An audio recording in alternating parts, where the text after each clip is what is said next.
Tell them, boy. I am the door, he said. Sister Matonia. Pathway to salvation. He that enters by me shall go in and out and find pasture. Come to me, all you that are heavy laden, and I will give you rest, says the Lord. Take my yoke upon you, for my yoke is easy and my burden is light.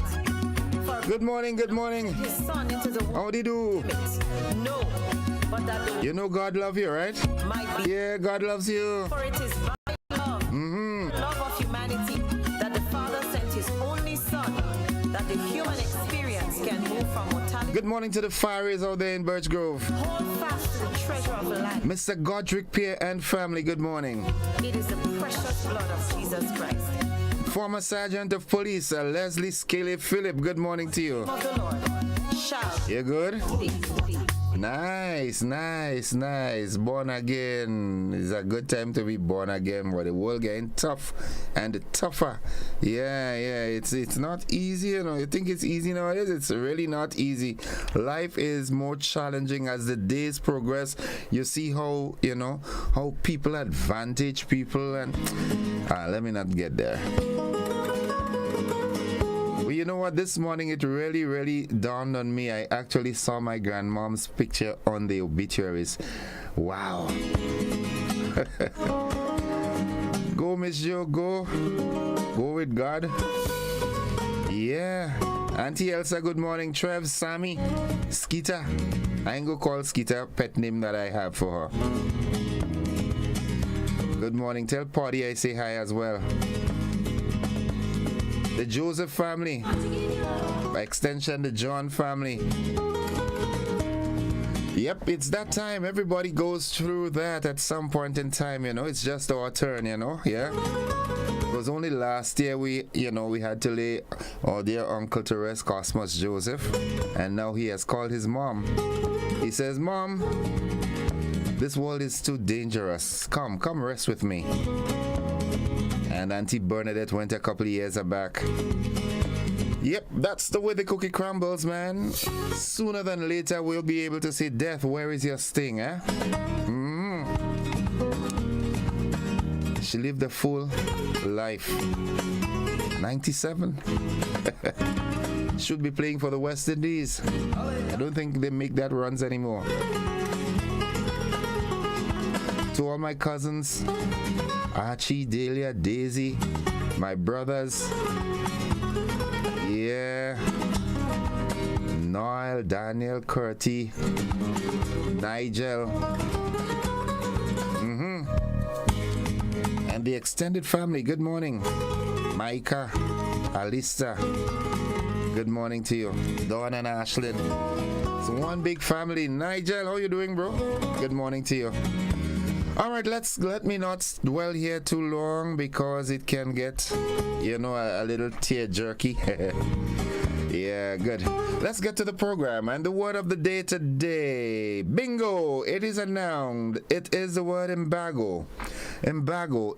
E-M-B-A-R-G-O. That is the word of the day. Embargo.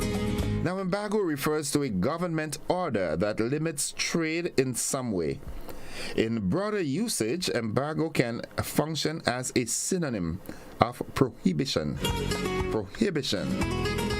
Yeah, you were prohibited. You were embargoed, you know. The government, here's how we can use the word, right? The government has placed an embargo on arms shipments. Yeah, I didn't want them put no restriction. I want them put a stoppage to it. Yeah, good. Nice. So that was the word of the day. Embargo. E-M-B-A-R-G-O. Good. Nice.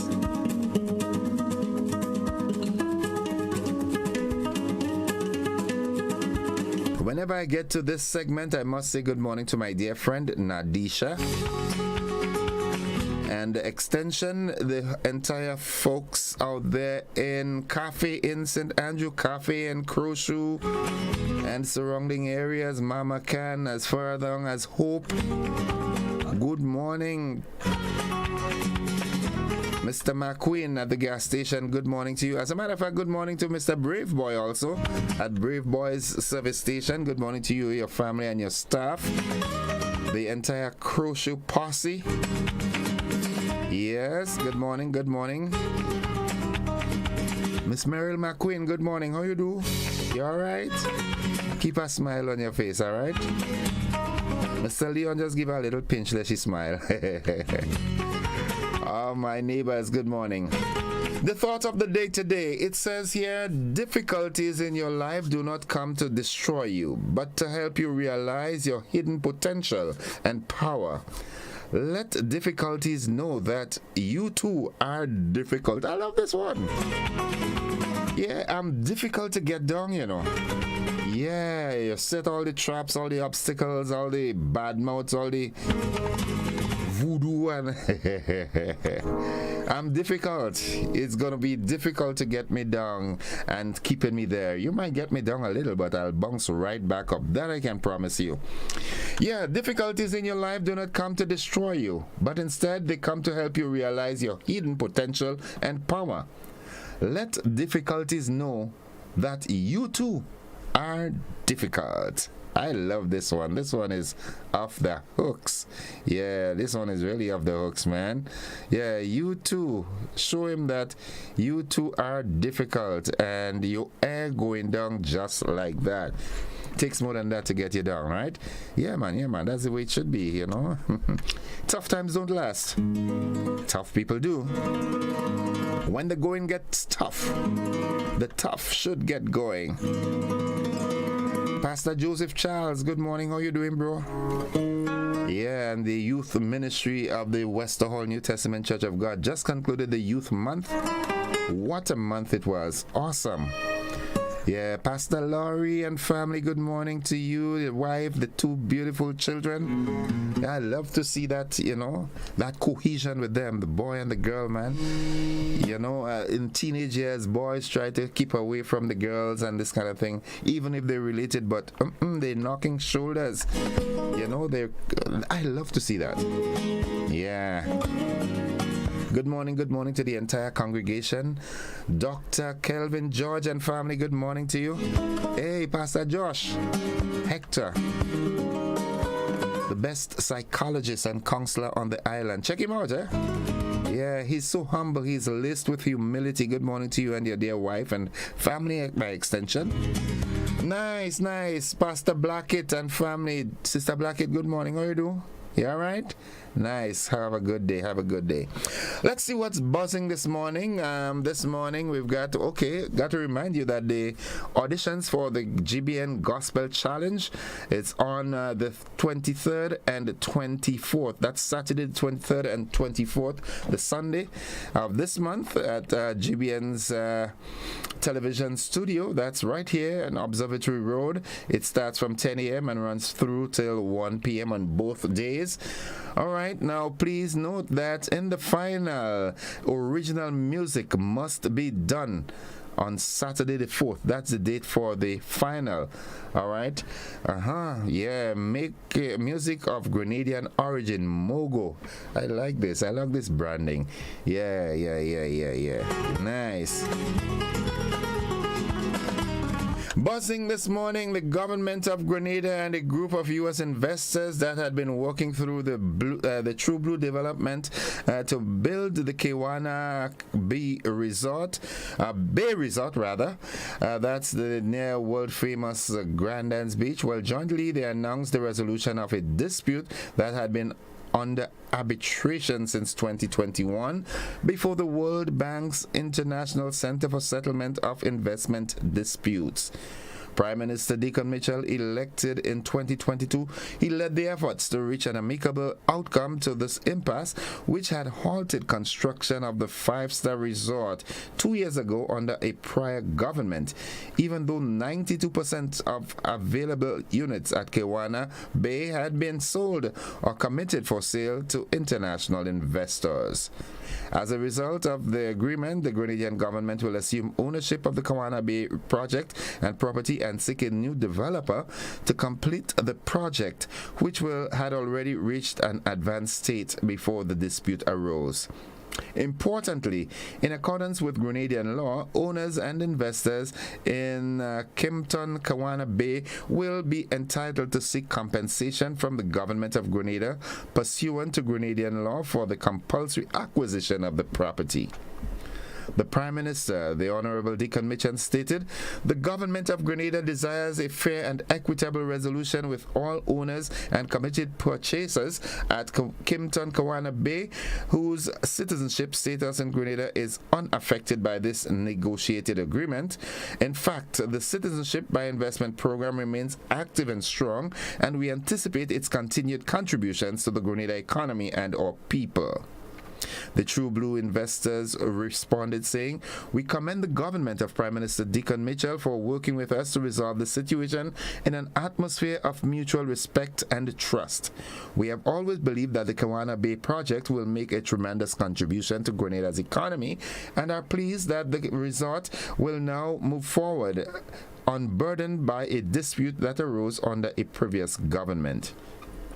A spokesperson for the Grenadian government said, "Grenada welcomes foreign investment and respects the rule of law. It was time to move beyond this unfortunate episode which needlessly impeded development of Kawana Bay, a property that will be a mainstay of Grenada's tourism and leisure industry. We appreciate the True Blue investors' contribution to Grenada's economy, and they're working with the government to negotiate a resolution to this dispute that will benefit all Grenadians. On the terms of agreement, the government of Grenada will obtain the entire Kawana Bay resort through a compulsory acquisition and take steps to ensure that the project is completed and built out to its fullest potential for the benefit of the tourism industry and with maximum employment for Grenadian citizens top of mind.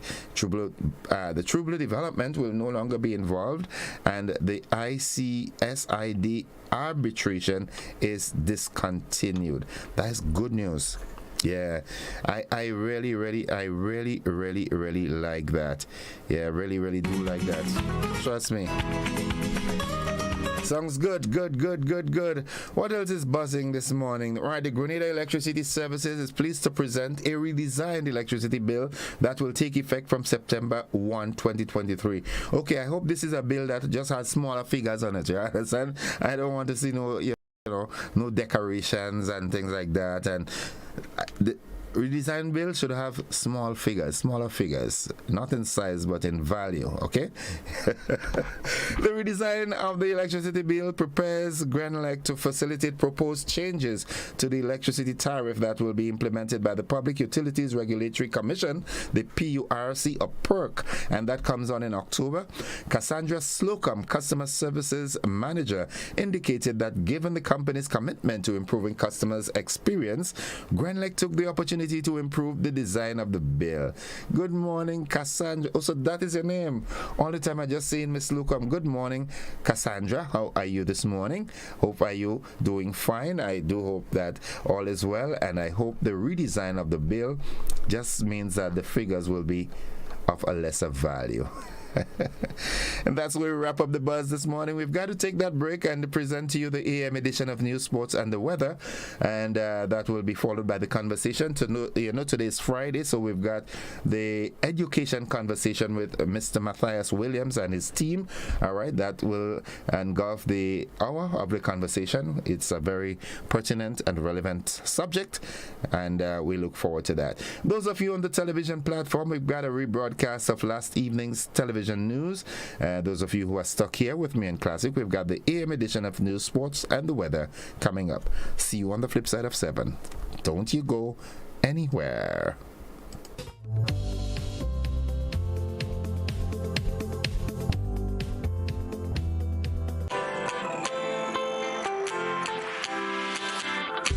For when you need someone to help you to your feet, I'll be that beacon to your highest peak. I'll be right next to you, no, I will never leave. Come on, take my hands, we got everything we need. Cause you can look to me, whenever you're in need. Just call on me and I'll be on my way. I'll be by your side, never to divide. The light that shines our way.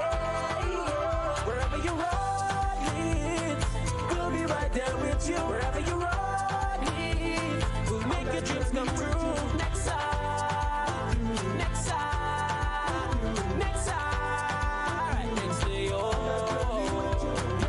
Mexa Credit Union, with you wherever your road leads.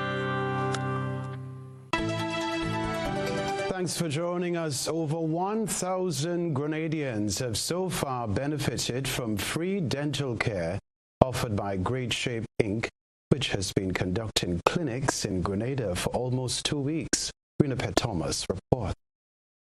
The free dental clinic started at the National Cricket Stadium on August 21st and will end tomorrow, September 1st. About 110 dental care providers from the U.S. and Canada have volunteered to be part of the program in collaboration with the Ministries of Education, Health and Sandals Grenada. From the 28th of August to September 1st, a special dental care program called Seal Grenada was also provided for children between the ages of 6 and 18 at the current government school, with the aim of lessening cavities among children on the island. As Great Shape Inc. prepares to close the curtains on its 2-week free dental care drive, over 1,000 Grenadians of all ages have benefited thus far. C.R. Andres is the president of the board of directors of Great Shape Inc. Well, the first week we were at the University of Toronto Dental School, and we did over 650 procedures, extractions, restorations, and cleaning. This year we're with a group of sealants in the school and also here in the stadium. To date, and we still have another day to go, we have done over 721 procedures, also extractions, restorations, and cleaning. So we've been, right now I would say we do a lot of extractions. That's why it's so important to have the sealant program going.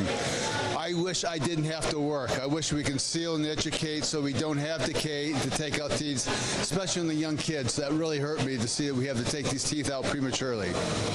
Sarah Fightinger, one of the dental care volunteers, advised parents not to allow toddlers to brush their teeth on their own.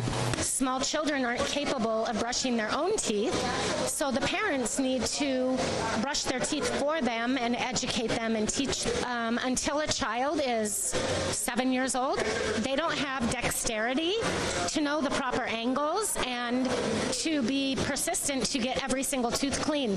And they should brush their teeth for at least 2 minutes, twice a day. Well, currently right now, Dr. Dale is working on a 14-year-old boy who fell on his bike, and he broke his 2 front teeth and the adjacent tooth. So we are rebuilding those teeth, and they look amazing. Patrice Nurse, the only Grenadian volunteer in the group of dental professionals, stressed the importance of educating the public on dental hygiene. What I'm finding, because I know when I was growing up here, you go to the dentist and all they did was remove teeth, and this is so wrong. So I am teaching a lot of the kids preventive or oral hygiene, actually, how to brush, why they should brush, why they should floss, and so forth. So I'm really happy to be giving back to the country. Cletus Lewison, a Grenadian who benefited from the drive, said he was very pleased with the service provided. My second visit to Great Shape, and it is excellent. I had 2 fillings done, and I have no regrets. It is welcome every year. There are a lot of us in this country that have a lot of bad tooth, and I think by their help, then we can have a lot of dental treatment saved. For GBN News, I am Rena Thomas reporting.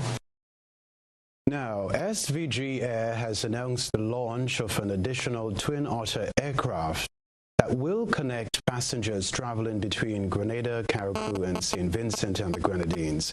The aircraft is expected to make an official landing at Maurice Bishop International Airport on Friday, September 1. This Twin Otter aircraft has 19 seats and is registered as J8GND. It aims to provide customers with more options and easier access to their desired destinations. The release issued on Thursday stated that the flight schedule has been strategically designed to cater to the needs of business and leisure travelers, offering flight service Mondays, Tuesdays, Fridays, Saturdays, and Sundays. The possibility of introducing a daily flight service is being evaluated.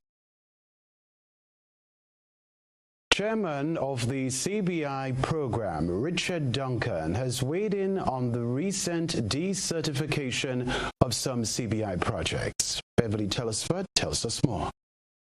Earlier this month, we reported that Grenada decertified 5 projects under its Citizenship by Investment or CBI program, announcing also that the persons associated with these projects shall immediately refrain from sourcing potential investors to invest in the decertified project. Under the CBI program, foreign investors are granted citizenship of Grenada in return for making a substantial investment in the socio-economic development of the island. CBI Chairman Richard Duncan explained why some of the projects have been decertified. Under the regulations, when a project is approved by the authorities, the developer or the project is allocated a certain number of quote-unquote files, which now authorizes them to proceed to sell the program for that particular project. Now, there are terms and conditions to that approval. So if you don't keep your end of the bargain, in particular with respect to the start time, and that is separate and apart from breaches that you may, incur. So I think the 6 of them that have been decertified have all been on the grounds of not having started, as opposed to breaches of the terms and conditions of the approval. The decertified companies are Canada-based New Opportunities Investment Limited, or NOIL, and locally based Hope Development Limited, Grenada Corolla Consultant Limited, Horseshoe Cove Resort, and Port Louis Limited. Duncan explained why over the past year, the CBI has approved no new projects. So there has been no new project approved by the Grenada authorities in the last year. What we have seen is where those projects that are stuttering, more or less stopping and starting, not going full steam ahead, we are working with them to ensure that they can actually accelerate, as it were, the implementation of those projects, and the 2 in particular will be Livera in the north, that's Grenada National Resort, and in the south we are looking at Hartman project. Since 2014, close to 10,000 people from different parts of the world, including China, Russia, Nigeria, South Africa, and India, have become citizens of Grenada through the CBI program. Applicants can either pay a prescribed amount to the National Transformation Fund or become an investor in a CBI-approved project. As of March 31st, 2023, Grenada stopped accepting applications from citizens of Russia and Belarus. For GBN News, Beverly Telesford. Meanwhile, the Citizenship by Investment Unit issued an official notice on Tuesday informing marketing agents, local agents, and developers of approved projects that the interview process, which was scheduled to commence on September 1, 2023, has been postponed to a date to be announced. The Citizenship by Investment Unit is also advising that the target interview fee for all applicants 17 years and over is $1,000. The unit says it regrets any inconvenience this postponement may cause and requests understanding as the necessary administrative arrangements are instituted for the new interview process. In another release dated August 29, 2023, the Citizenship by Investment Unit says it recognizes the tremendous efforts of local agents given the increased number of applications received in recent weeks. However, it says this increase has led to a strain on the CBI's internal resources to assess and respond to application submissions within its established timeline. In this regard, the Citizenship by Investment Unit advises that effective August 29, 2023, the turnaround time for issuing application receipt letters will be 72 working hours. The unit said it understands the importance of setting realistic expectations, and as such, it has become necessary to make this change. Other news, a Grenadian woman and a Vicentia national have been declared winners of the $550,000 Super 6 jackpot, which was won on July 17. The National Lotteries Authority presented the local winner with her winnings during a short ceremony in St. George on Wednesday. The winner is no other than, and I'm going to give you her full credentials, Mrs. Deborah C. Joseph Greenwich. So Yes. Tell us, do you usually play the games of the NLA, and what are the games you frequent? I usually play it, but not like every week. I have to be in that frame of mind. But every time I go to buy, when I take out my ticket, the first thing I say, Lord, if me and somebody else can win, I'll be grateful. And I hand my ticket to the agent to get my ticket. So you got your wish then? Yes, You I wanted did. a shared jackpot? Yes. Manager at the NLA, Reese Sam, explains how the $500,000 jackpot will be shared between the two winners. Now the jackpot starts at $200,000. Every time a cycle has been won, it restarts at $200,000. But it increases at $5,000 until what we call the jackpot being fully funded has occurred, and then it is based on a percentage of sales.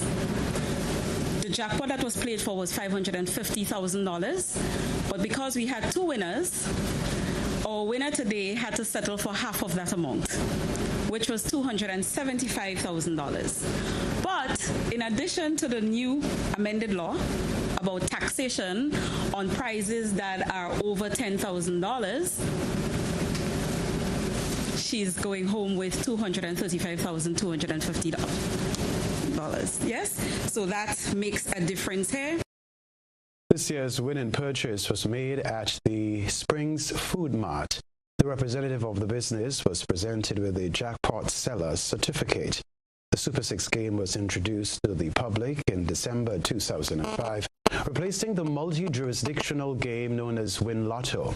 It is played in the 4 Windward Islands, St. Vincent and the Grenadines, Grenada, Dominica, and St. Lucia.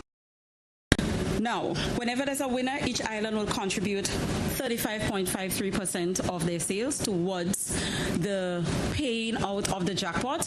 And with that, the game is played within the 4 Windward Islands. Grenada paid out its biggest jackpot last year, which was won by Marcy and Lewis in the amount of $1,250,000. Grenada Electricity Services, GRENLEC, is assuring all stakeholders that it is taking necessary measures to prevent power outages, including a review of its procedures. This assurance was included in the company's apology for the inconveniences caused by Monday's island-wide service interruption, which was made public in a press release on Wednesday.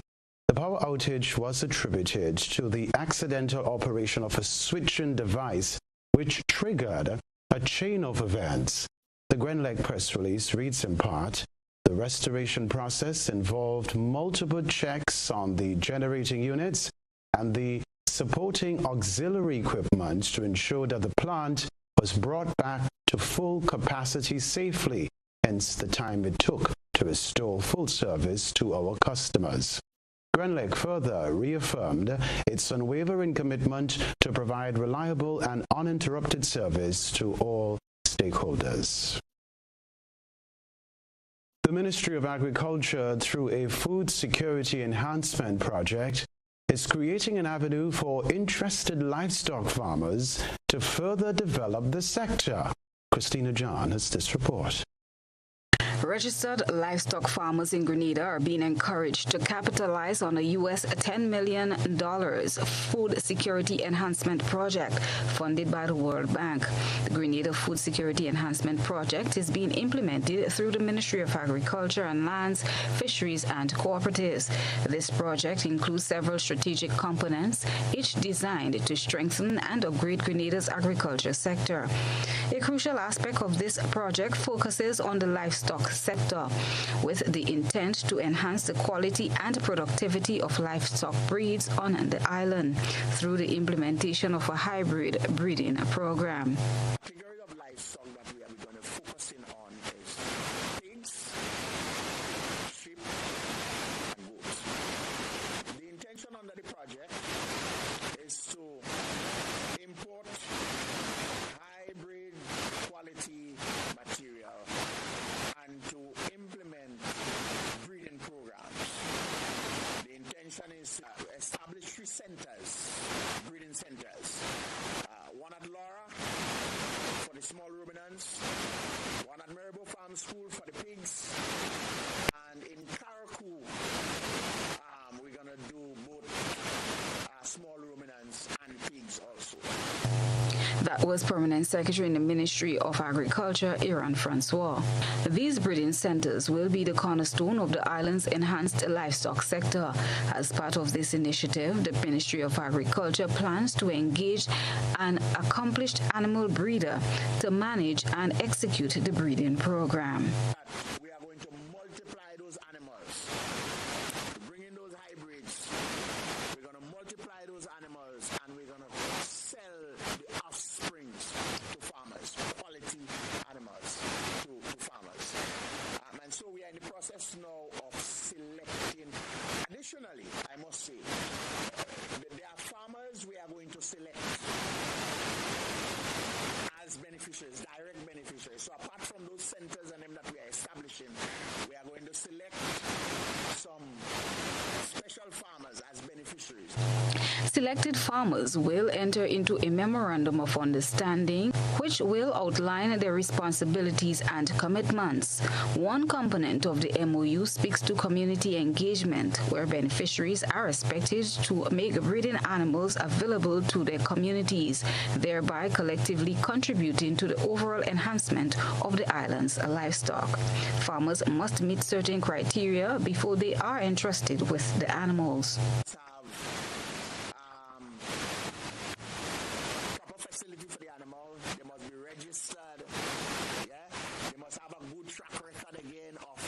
That particular animal, and so our team, ministry team is out there assessing facilities, and so farmers, if you haven't seen them, if you haven't heard, call the ministry, call the extension offices if you are interested in participating in the program. We are engaging suppliers to select, procure the animals for us, those hybrid animals out there, outside of Grenada, of course, and to bring them in. Interested parties are invited to contact the ministry or visit the extension offices for further details on how to be part of this transformative initiative. Christina John, GBN News. Minister for Education David Andrew has announced that all schools in Grenada are ready to welcome students for the start of the new school year. The minister gave the assurance that while work is still ongoing on some institutions, no school doors will be closed come September 4. First, I'd want to report that from our reviews, all of our schools are ready for reopening come next week, live spell. There are a few with some ongoing work that we anticipate will be finished before the end of this week. And even then, we have contingency plans to ensure that should those works be interrupted by any reason, for any reason, be it natural causes or otherwise, there are contingency plans just about 6 or so of schools. So the plan is well set. All schools are targeted to be reopened on Monday, God's will. In other news on the education front, Minister Andrew disclosed that over 1,000 families received electronic school vouchers for the new school term. He acknowledged that while there are some glitches with the paperless procedures, parents can rectify the issue through the Ministry of Education. At this point, we have approximately 1,800 applicants and recipients, beneficiaries to the program, that we are happy to say that probably about over 1,600 of them have already been sent their QR codes, and I'm understanding that there are a few glitches with either some of the entries, so those are the other 200 and something are being rectified, and whatever the problems may be, we refer you to the Ministry of Education, the Student Support Services Unit, where the fixes will be done. Innovation is the unrelenting drive to break the status quo and develop anew where few have dared to go. This citizen reporter was not afraid to go there. It's time for your peek into the GBN eyesore lens. Stay with us. A good eye captures all. GBN eyesore is brought to you by Clear Vision.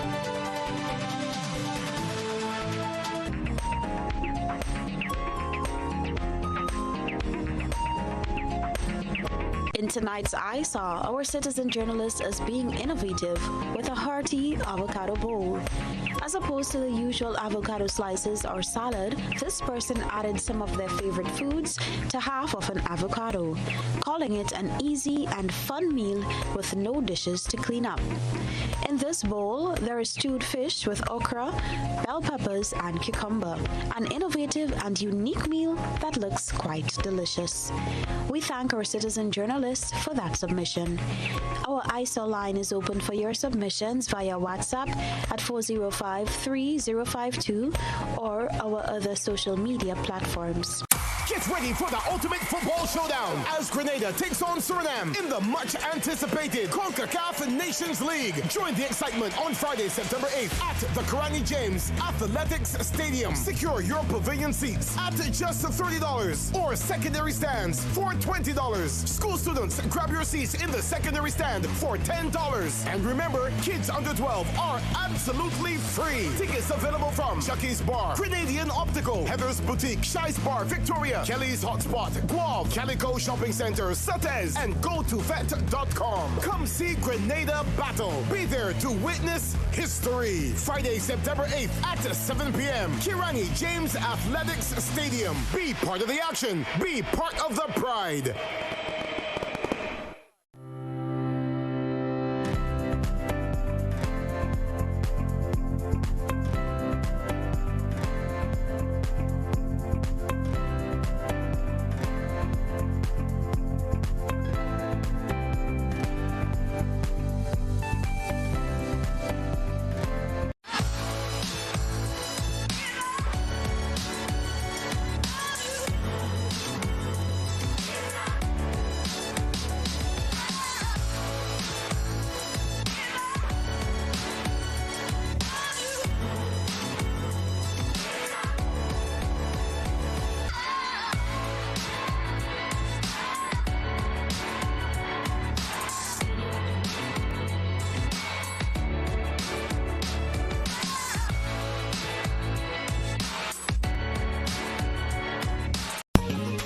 The Grenada Dental Association, with support from the Ministry of Health, Ministry of Education, Great Shape Inc., Spice Isle Smiles Foundation, and Sandals Foundation present Seal Grenada, sealing children's permanent teeth between the ages of 6 to 18, from August the 28th to September the 1st, from 9 a.m. to 3 p.m. daily at the current government school in St. David. For more information, call 421-6021. Seal today. Prevent decay tomorrow. There is a fire that rages in all of us, a deep desire to be the best that we can be, and sometimes that fire finds expression in words. Who do you think you are? Angela Davis? Winnie Mandela? Daddy, whether you like it or not, a new generation has arrived.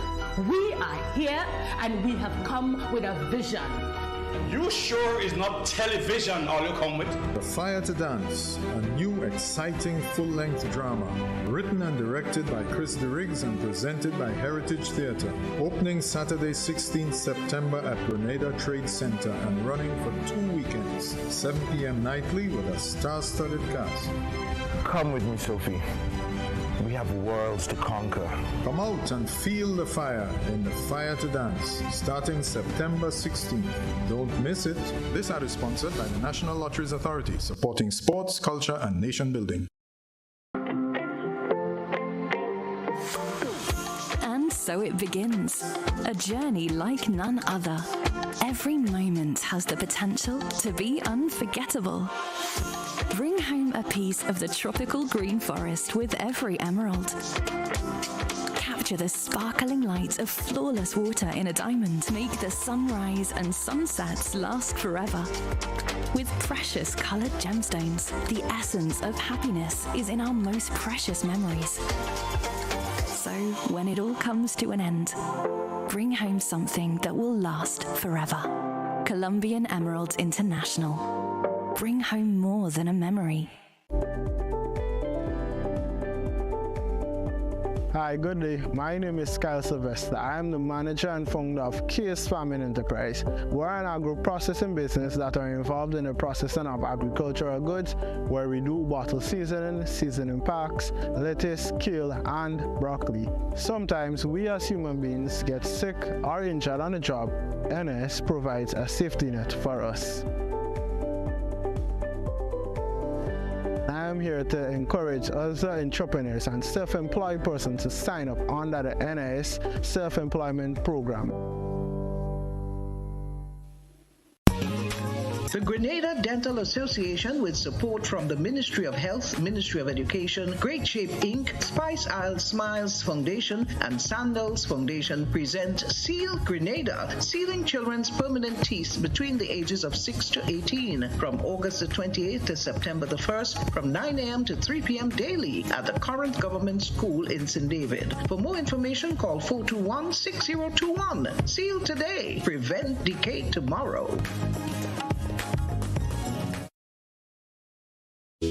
Grenada Community Partnership Initiative.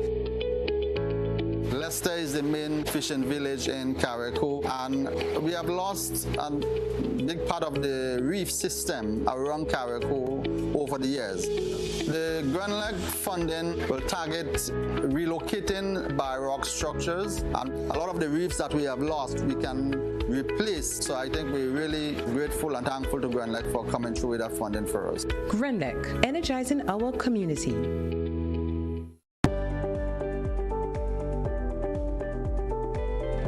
My name is Alimaka Motley. I've been here doing nails since 2017. Me being self-employed, I have realized that paying the NIS benefits me now and even when I retire. By the time I'm 65, I will be receiving contributions back from NIS. So I benefit because I'm self-employed. Anything can happen. If anything happens to you while you're at work, you've got a bad cold, you have the COVID, you have dengue, we have all these diseases that's plaguing us at the moment. NIS will be giving you back some form of money when you're ill. So I would encourage all small business persons to sign up with NIS now.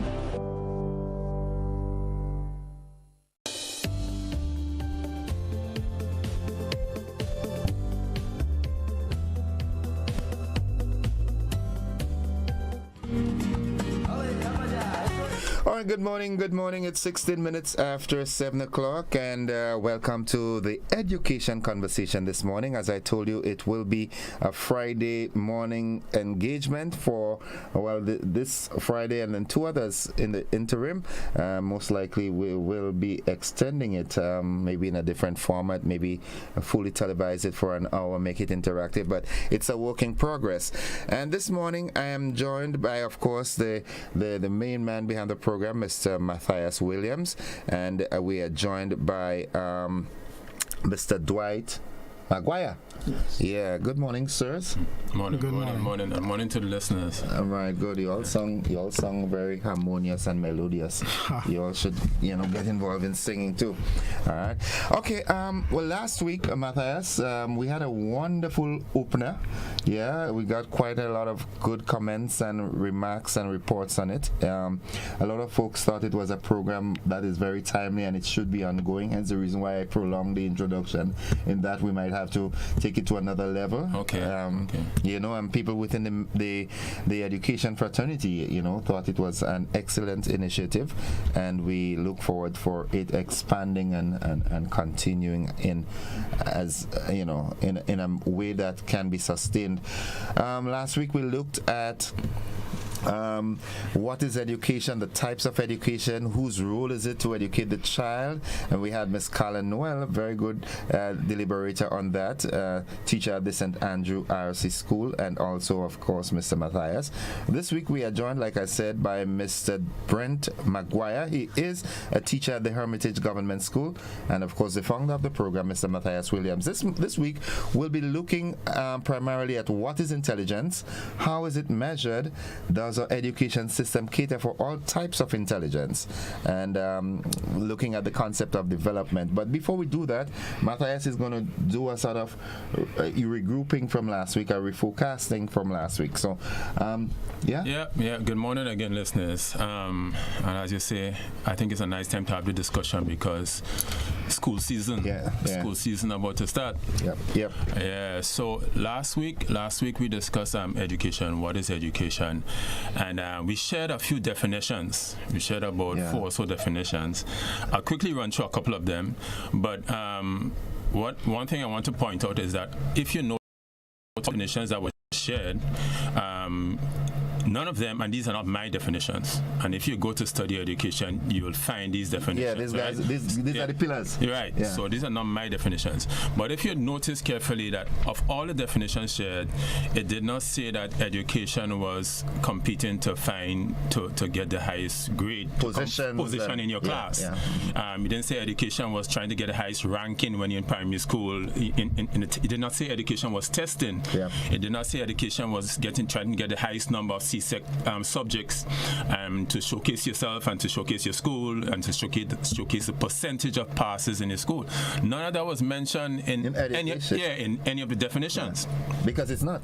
Well, so let the listeners decide. Let me just review some of the definitions. We went as way back as Aristotle, and he said that education is a process of creation of a sound mind in a sound body. That was his definition. Then we had another one that says, from Pestalozzi, that says the process of education is not only self-realization of the individual, but also brings into action the potential of man. So, and then there's this one that you really liked. Well, this one I really like, and there's one you really liked. We said that Dewey said, who's a big name in education discussion, education is not preparation for life, but life itself. Of course. Education is not just a preparation for life, but life itself. And then the final one here, which I think captures it nicely. Education refers to the varied. This is one you said you like. Education refers to the varied and informal ways children learn customs, attitudes, beliefs, values, social skills, and other behaviors they require to be successful members of a family, cultural group, or society. So,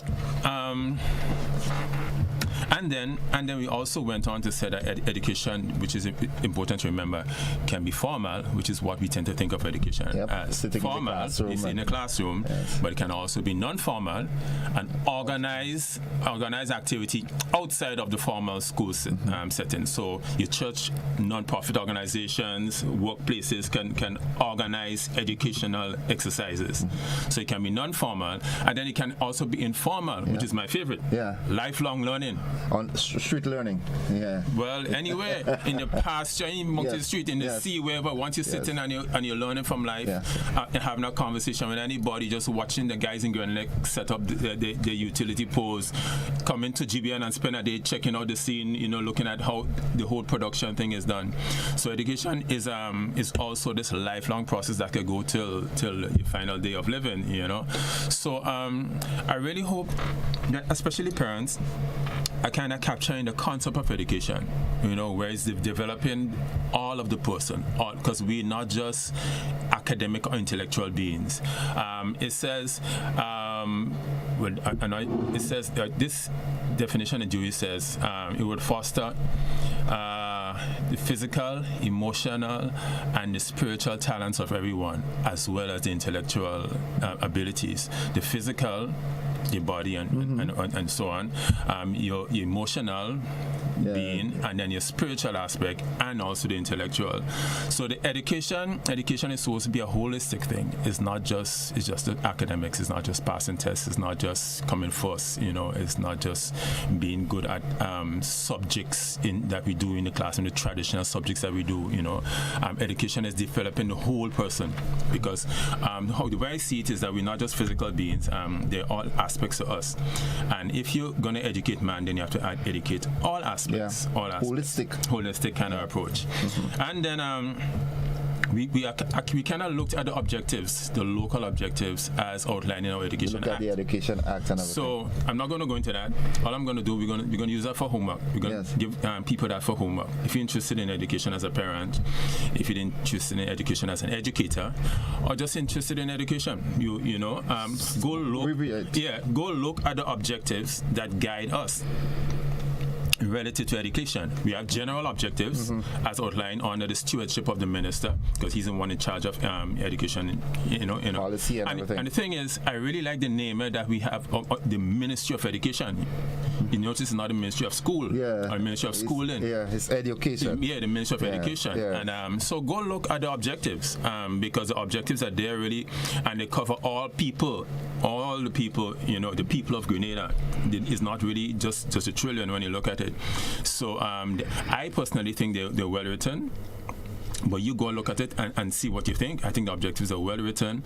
As to whether or not, so the homework now is as to whether or not, after you look at objectives, look and see whether or not they're being achieved in your child's school, in the primary school, in the secondary school, in the whole education system. What we'd like to refer to as the deliverables. Yes. So see, because I think the aims are beautiful. I have no problem. That's just my take. Somebody else, Brent, might say, okay, I think some of these aims, but I think the aims are inclusive. They describe education well. As so they're good objectives for education. So your homework is check out the act. It's an act that governs all of us in the system of education in our country. Look at the objectives. You don't have to go through the entire act. Just go through the objectives, the general and specific objectives, and see if they're really being met in our education system. And not only that, but this program can be used as a sort of prototype or an engine of change.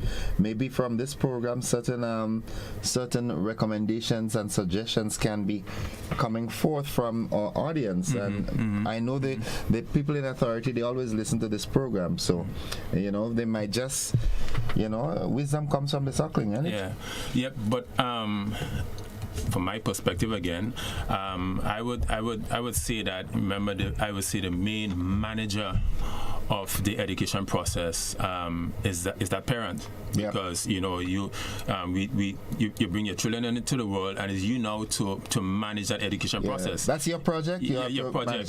So if you need the help of Mr. McGuire and his team at the school, you need the help of another resource person in the community, you need the help of the pastor, you need the help of somebody, then reach out and say. But the truth is, you want to develop that child holistically.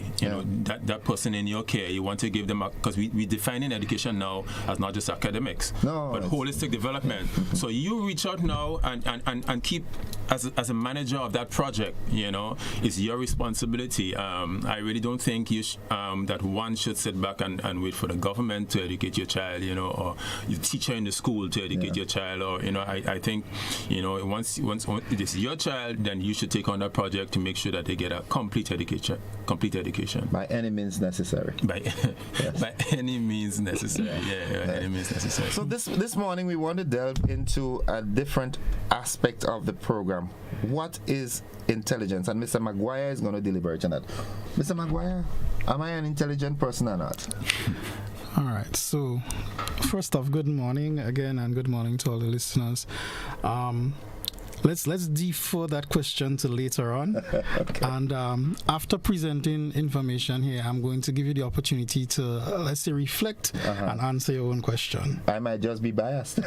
and maybe you have reason for being so, and maybe there might be persons who would agree with you as well. So regardless. Okay. So what is education? Intelligence. Intelligence. Sorry, let's start with education. I said education because I was thinking education. Because we are going to get to the final question, but we'll start there for a little bit about dealing with our education system. Now, if we take just a little sprinkling from what was said in the previous week, we'd realize that education and the school system is not synonymous, because within education and within the school system, schools will tell you that there are stakeholders. And dealing with the stakeholders, you have to look at parents, as Matthias said just now. Parents are the ones who should be driving the education of their children. You're looking at the community, so the church and other groups in the community would also be involved as well. So if we take it from that approach, if we look at it from that angle and we ask, does the education system, which means we're asking basically, does the entire country that is responsible for providing experiences and knowledge and information and so that our children can garner from, and not just our children, because education should be lifelong, that we are going to garner from, does our entire nation cater to all types of intelligence? Then it would be tempting to say that the answer is an automatic yes.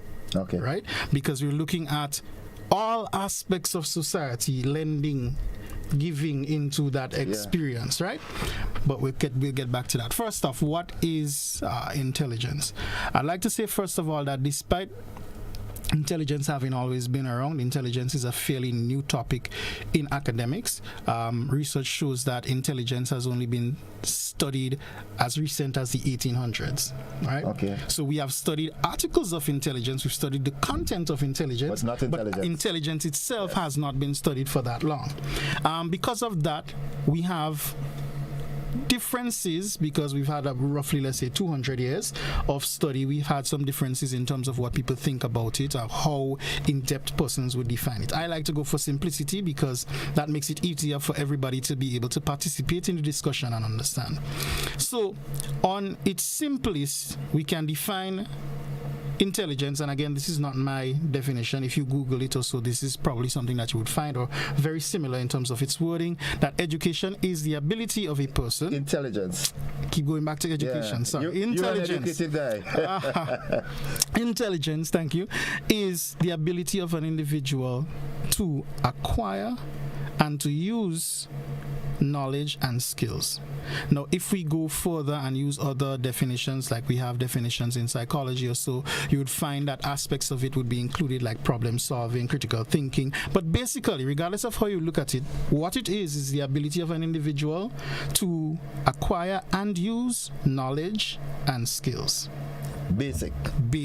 And even all the other definitions that will show up, because some of the great minds just like to complicate things with words, but the essence of it, to the core of it, that's what it is. Basically, that's what it is. What you might find is that there would be more details in terms of the acquisition part, or the knowledge part, or the skills part, or the application part, but essentially, if you were to compound all those pieces, it would come back to be the acquisition and application of skills and knowledge. Good. So, folks, I hope you are paying particular attention, and as it gets later into the program, we open up the lines where you can join in and make your contributions, ask your questions, and get clarifications and so forth. Now, having said that, the acquisition of skills, the acquisition and application of skills and so forth, how is that measured? Right. So if you're thinking about the measurement of intelligence, there's a term that pops up a lot, which most persons, I believe, would have heard already, and that is IQ. Yes. Right? So IQ really means intelligence quotient, and it's basically a way of, measuring intelligence per se. And, essentially the way that you measure IQ is by taking IQ tests, right? Tests have been developed again since the 1800s. You have early tests, for example, the Binet test, which was then merged with research from SIMO. So now you have the Binet-SIMO test. A lot of the more modern tests follow Wessler again, and those are persons who have studied intelligence and who would have come up with ways of measuring or determining levels of intelligence. Now, while that is the way, there are little question marks on the measurement of intelligence, because as a society, as Matthias has said, we have equated somehow certification. Not just certification, but certification in what as intelligence. So, for example, if I say right now that I have an intelligent child, if we break it down, let's say in local parlance, what you are hearing is Mr. McGuire has a bright child. Yes. And when we think about a bright child, what we actually thinking about, that means that child is good in math and science and language and academics. But we would realize that intelligence is not just about that aspect. Those are aspects and they are valid, but it goes beyond that. And so what you would find is that even though there are tools, the IQ test, and so for measuring intelligence, it's a bit difficult to get an exact example, an exact reading of intelligence. So, for example, they might tell you Albert Einstein had an IQ of 160, and you're considered genius if you have an IQ. But there are factors which can't really be measured by the test, for example, motivation. And if you have ever looked at an IQ test, which I have, there are certain things that you may not score for, but it's not your fault. Yeah. I'll give you an example. I saw a question one time about a situation in which a person was kept in the hospital and they tried to escape through the window. Now let's take Grenada as an example. If you're from the countryside and the hospital that you're most familiar with is Maribor, it makes a lot of sense to try to escape through the window. Yes, there are burglar bars, but the ground is right there, yes. right? Yeah. But again, if you go to a different hospital, maybe St. George's or maybe based on the country where you're from, then window definitely will not be an option. So measuring a person's intelligence also has to take into account what that person knows, what the culture is like, what experiences they have had, which makes it very, very difficult. The bottom line is there's a difference. I mean, you're just trying to pacify it. There's a marked difference between education and intelligence, point blank. Education is basically the attributes and so forth that you collect. Intelligence is your ability to use it. And acquire it. Basically, acquisition yes. and Basically. Folks, it's 26 minutes on to 8 o'clock. We've got to take that first commercial break. We'll be back after these messages. Don't you go anywhere.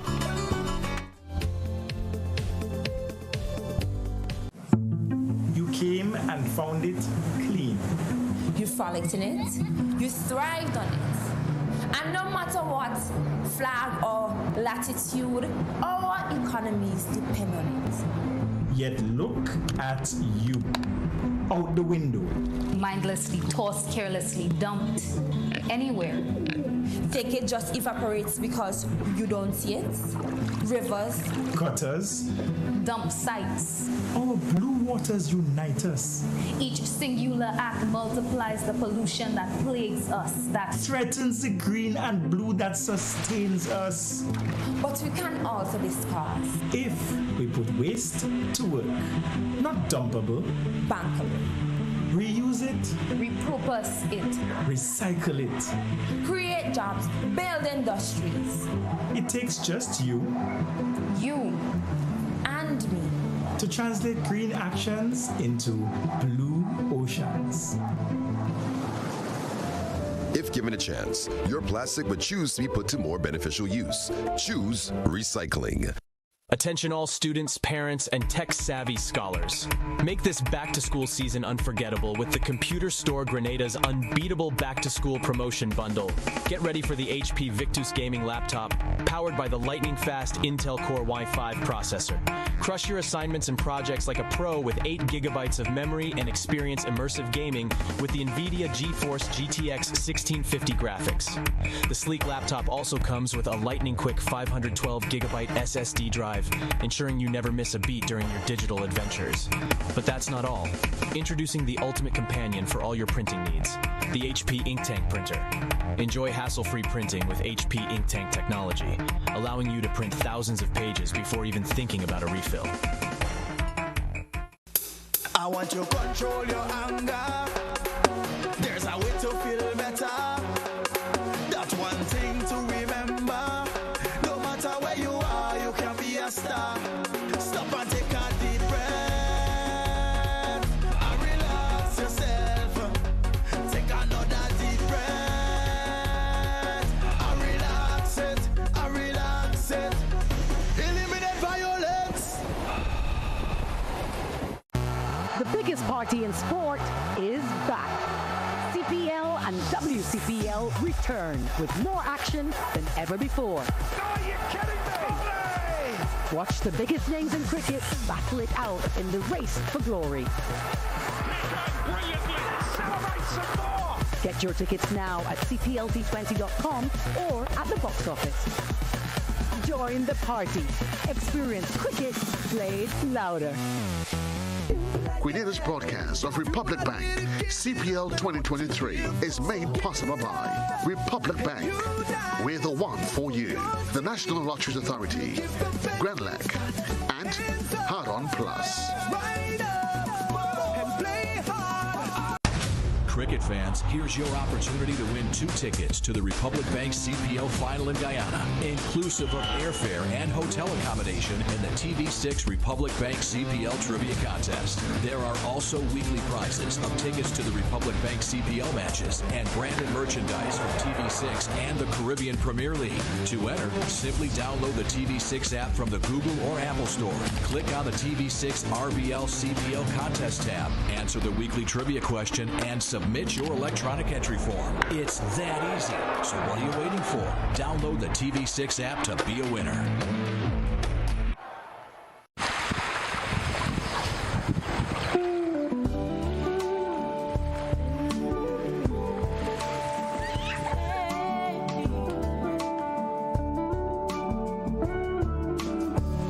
Stepping off the plane, it's so easy to breathe again. Life in the big city has finally took its toll. And it's been so long, but I'm finally home. And what better place to rest my weary bones than on this beautiful island where there's so much to see. Every corner I turn, there's something there to remind me of my beautiful nation and what it means to me. Not a thing out of place, that's what's special about it. And do you hear? It's the songs the birds are singing. Do you hear? It's the sound that's everlasting, and there's no end in sight. Just the beginning of our lives, sweet Grenada. This is home, yes. And do you hear? It's the songs the birds are singing. Do you hear? It's a sound that's everlasting,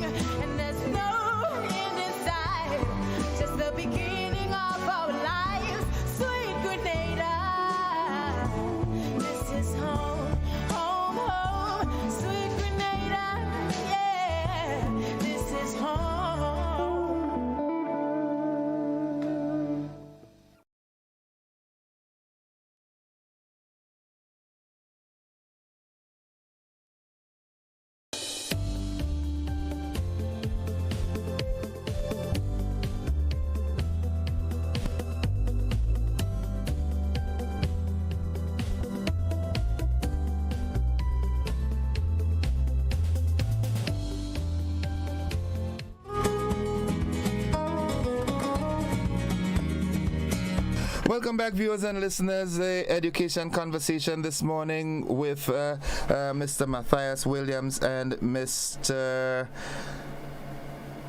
Brent McGuire. We were looking at intelligence, and we're flowing now.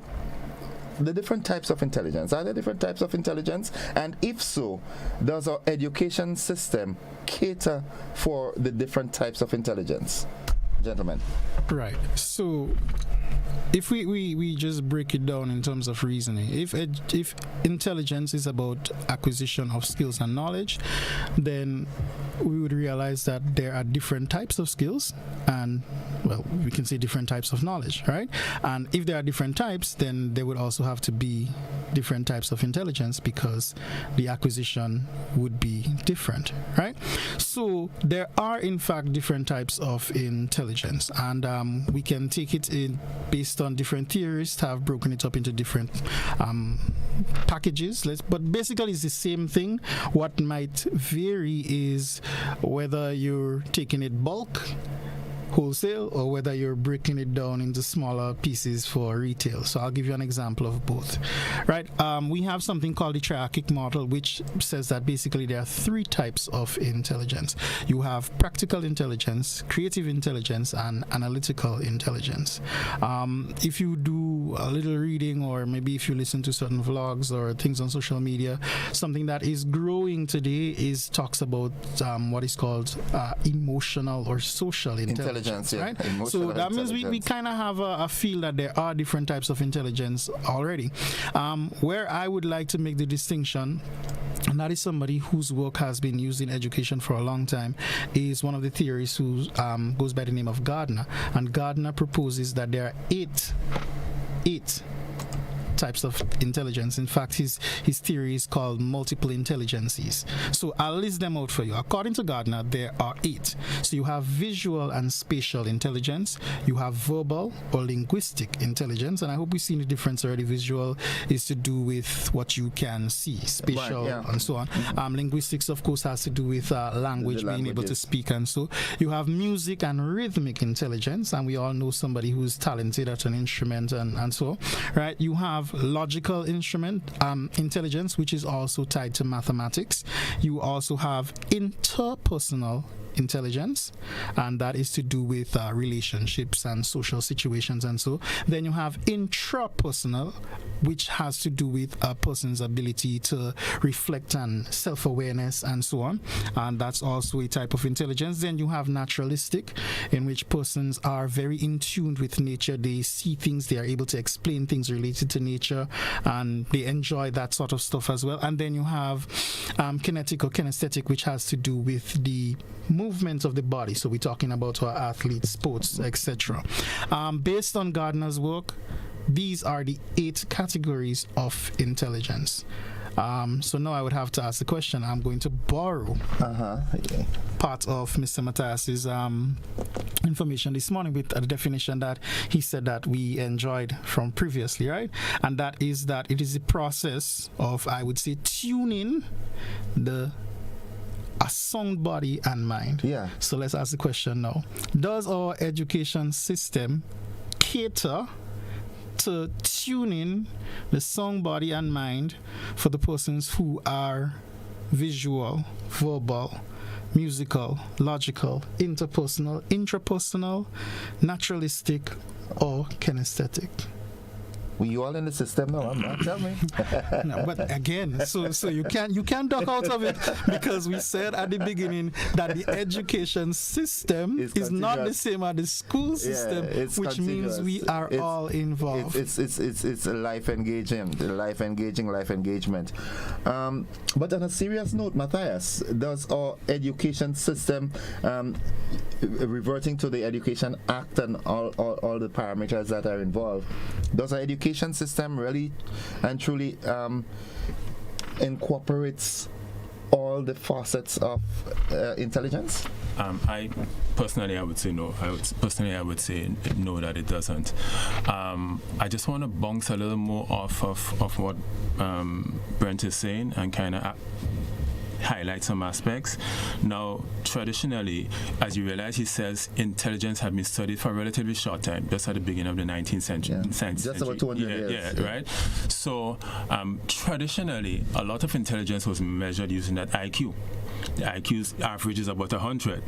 So, and the IQ test is a standardized test. CPEA, like what we do, that's a standardized test. CSEC, standardized test, So the format is not changed for anyone in particular, It's a standardized test that I look at for everybody. Wherever you're from, whatever is your aptitude as an individual, wherever your strength is, whatever, you measure with this standardized IQ test. And see if you fall under 100, where you're in social average. Yeah, average. If you're below average, I'll go above 100, then you're bright.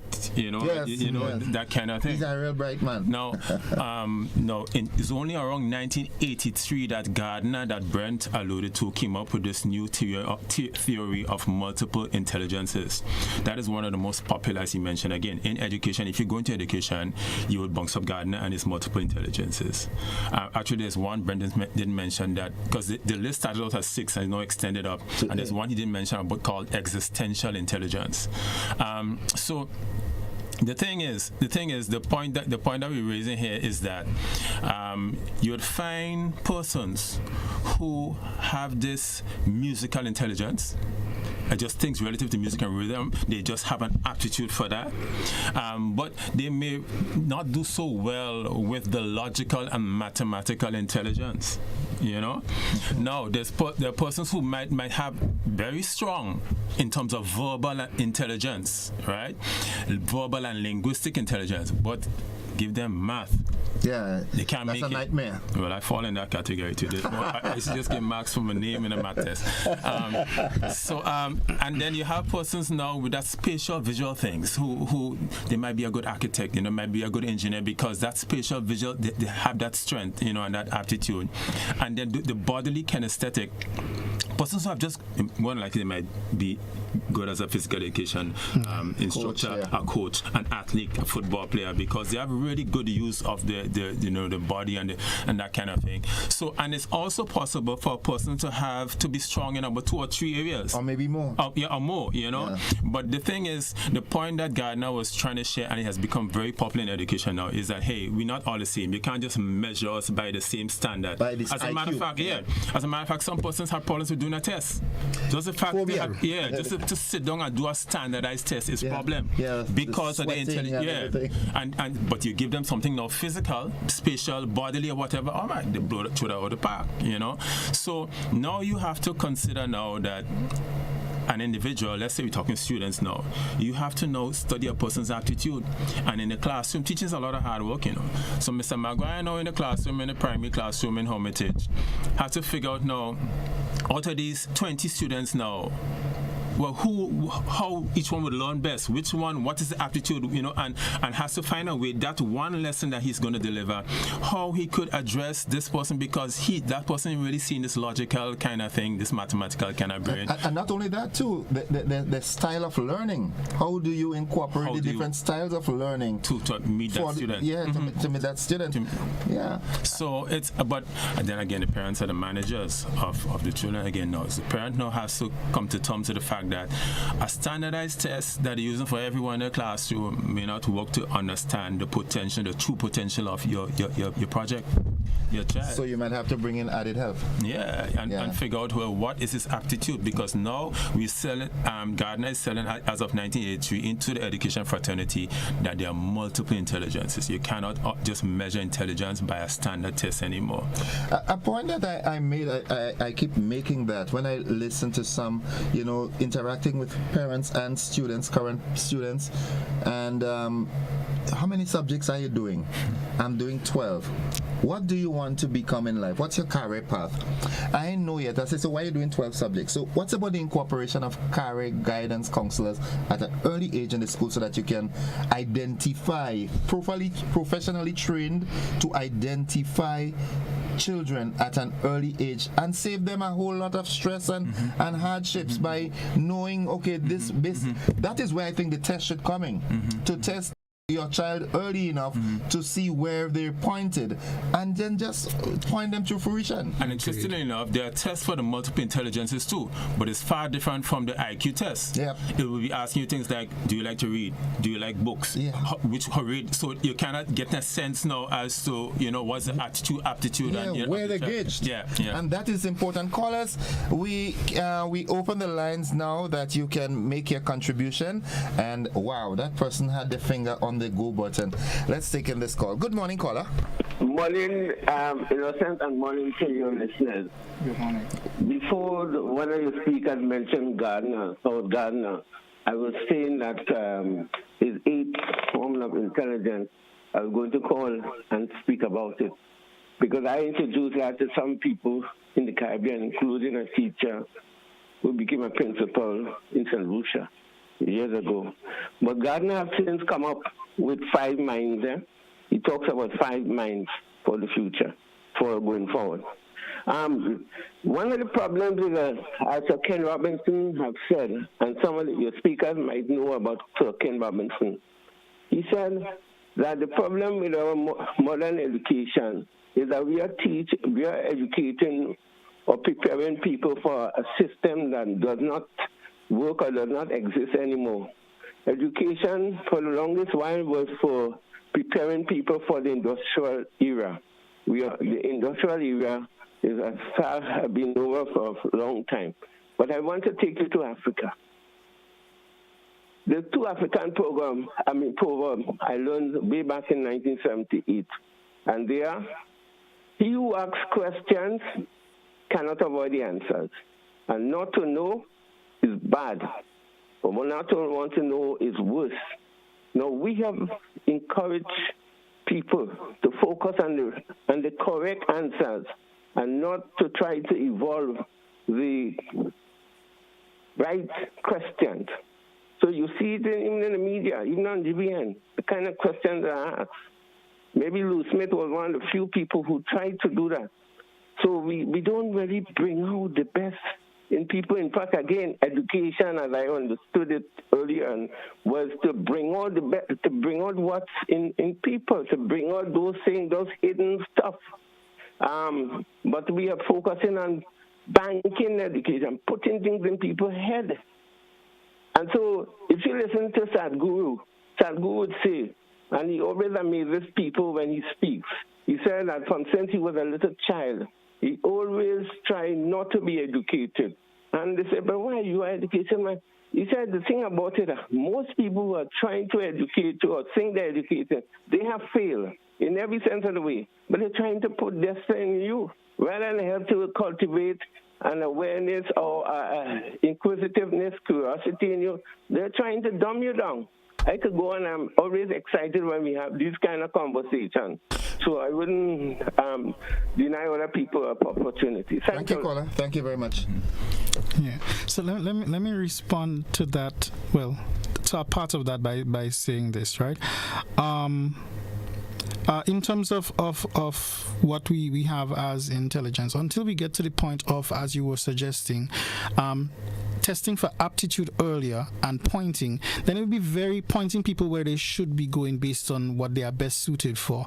Then we can't even really blame persons for what they're doing now, because if you think about what education has been and what it has done with persons' aptitude and their intelligence, we most likely, and I'm saying that to be euphemistic, we most likely will have square pegs in wrong hole. You're a product of the environment in which you were raised. Exactly, because your aptitude may have been for let's say music, but traditionally, what do we say when you're growing up? Everybody wants to be a doctor, lawyer, policeman. You understand what I'm saying? Yeah. So where your greatest features have now gone to waste, where you should have been probably one of the greatest composers. You missed out on that because of the system. Exactly. We have a caller on the line. Good morning, caller. Morning. No, I just Innocent. Welcome to the program. I just come. I don't know what is going on. What is it about? Okay, we're talking education, the education system. You can call back afterwards, okay? Okay. All right, thanks. Innocent. Yes, morning. My birthday. Yeah, I am forget. I go do that after 8 o'clock. I can't forget my favorite listener. All right, okay. Have a good one. Good, Thank bye-bye. you. Yes. 435-2041, the education conversation. That's what we're having this morning with Mr. Dwight McGuire and Mr. Matthias Williams. Let's go back to the telephone line. Good morning, caller. Good morning, Innocent. Welcome to the other gentleman. Welcome. Yeah, what I want to, a question I want to ask, and what I want to, but I want to, I'm old school, so I want to go back. So like a gentleman like Sir Eric, right? He, things that he talk about, a lot of them is coming to pass or we're seeing happening. So an educational system, where do these people place or how you call them? For instance, he said after Expo, Chublo, he wanted to be the next town and only big buildings. Point Saline, he had wanted there to be, he said, build an airport there. Then this cruise ship terminal X, he wanted to dump, he said they dump from the hospital right up to Cherry Hill. People say he mad. Then he, on a hill in the south, he said that you want to make, because of the view and the location of it, you like to make it the next prime minister residence. And a lot of these things are come to pass. So where does these people, part of education or however what you call it, what's the name of it? Okay, thank you, caller. I see it. Yeah, I guess he's speaking to what type of intelligence would that be? And it's not that it's not related, right? Earlier when I mentioned the triarchic system for intelligence, creative intelligence came there, and creative doesn't really lend itself to one of the 8 or 9 mentioned by Gardner. But what creative intelligence is a person's ability to use the various things to come up with something new in a create. So Sir Eric may have been able to see things based on what he knew. Well, you remember he was called a seer man, eh? Well, I'm not trying to go down that road, but he was able to envision things in a creative way that probably other persons at the time were not able to. It might even fall under Gardner's spatial visual intelligence too. Yes. Because it's kind of like to use visual aids and to arrive at solutions and to, so it's this kind, so. All right, gentlemen, we've exhausted our time. It's already 2 minutes, 1.5 minutes on to 8 o'clock, so we've got a minute to wrap up. Folks, next Friday, that will be September the 8th, we'll be looking at which level of education is most important from the primary and secondary aspect. What is important at the primary level, what should be dealt ideal in the secondary school subject package. Is there elitism in education? Mr. Kwasi Philip will be here with us from St. Mark's Secondary, along with our resident host Matthias. Gentlemen, we've got 30 seconds each to wrap up. Well, I would just say, since we're talking intelligence today, I would love for parents, the managers of the child's education, to consider that education is more than just measuring your child by a standardized test. Educators and in education is now being studied that there are different types, there are multiple types of intelligences. Okay. So study your child and see which direction they're going. And the truth is also your socialization, this environment the child is in also would kind of push the child towards a certain aptitude, a certain type of intelligence. You're a product of the environment in which you thrive. So pay attention to that. Brent?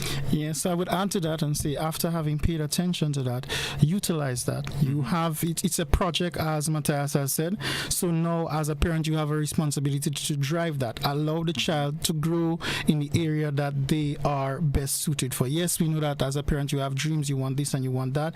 But what could be greater than having the child maximize a potential that, but they really do have a potential in excelling at, as opposed to just becoming one brush paint the entire building. Yeah.